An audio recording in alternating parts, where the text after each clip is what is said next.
ವಿಷ ಕೊಟ್ಬಿಡಿ ಅಂತ ಹೇಳಿದ ಕೊಲೆ ಆರೋಪಿ ದರ್ಶನ್ಗೆ ಹಾಸಿಗೆ ದಿಂಬು ಈಗ ಸಿಕ್ಕಿರೋದು ಕೊಂಚ ರಿಲ್ಯಾಕ್ಸ್ ಆಗಿದ್ದಾರೆ.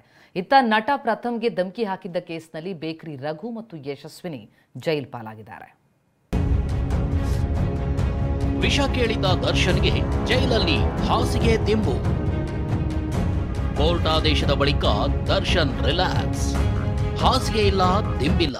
ಕೊಠಡಿಯಲ್ಲಿ ಬಟ್ಟೆಗಳು ಗಬ್ಬು ನಾರ್ತಿವೆ. ಸೊಳ್ಳೆ ಕಾಟ.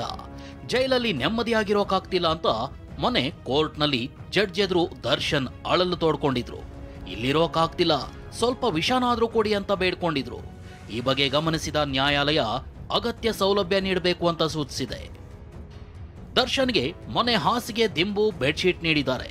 ತನ್ನ ಸೆಲ್ ಮುಂದೆ ವಾಕಿಂಗ್ ಮಾಡಲು ಅವಕಾಶ ದೊರೆತಿದೆ. ಮೊನ್ನೆ ರಾತ್ರಿ ಜೈಲಿನ ವೈದ್ಯರೇ ದರ್ಶನ್ ಆರೋಗ್ಯ ತಪಾಸಣೆ ಮಾಡಿದ್ದಾರೆ.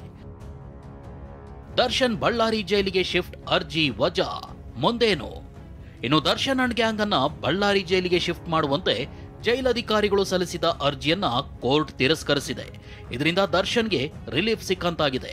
ಅಲ್ಲದೆ ದರ್ಶನ್ ಸೆಲ್ನಲ್ಲಿದ್ದು ಸೆಕ್ಯೂರಿಟಿ ಬ್ಯಾರಕ್ಗೆ ಶಿಫ್ಟ್ ಮಾಡೋ ವಿಚಾರವಾಗಿ ಅಧಿಕಾರಿಗಳು ನಿರ್ಧಾರ ತೆಗೆದುಕೊಳ್ಳಲಿದ್ದಾರೆ. ಟ್ರೈನಿಂಗ್ ಆಗಿ ಹೈದರಾಬಾದ್ಗೆ ತೆರಳಿರೋ ಜೈಲಿನ ಮುಖ್ಯ ಅಧೀಕ್ಷಕರು ಶನಿವಾರ ಬರಲಿದ್ದಾರೆ.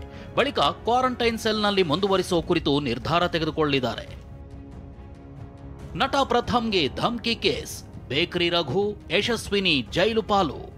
ರಾಮಾಯಣಪಾಳ್ಯ ಫಾರ್ಮ್ ಹೌಸ್ನಲ್ಲಿ ನಟ ಪ್ರಥಮ್ಗೆ ಧಮ್ಕಿ ಕೇಸ್ಗೆ ಸಂಬಂಧಿಸಿದಂತೆ ಆರೋಪಿಗಳಾದ ಬೇಕರಿ ರಘು ಮತ್ತು ಯಶಸ್ವಿನಿ ಗೌಡ ಜಾಮೀನನ್ನ ದೊಡ್ಡಬಳ್ಳಾಪುರ ಜೆಎಂಎಫ್ಸಿ ನ್ಯಾಯಾಲಯ ತಿರಸ್ಕರಿಸಿದೆ. ಹೀಗಾಗಿ ಬೇಕರಿ ರಘು ಮತ್ತು ಯಶಸ್ವಿನಿ ದರ್ಶನ್ ಇರೋ ಪರಪ್ಪನ ಅಗ್ರಹಾರ ಜೈಲು ಪಾಲಾಗಿದ್ದಾರೆ.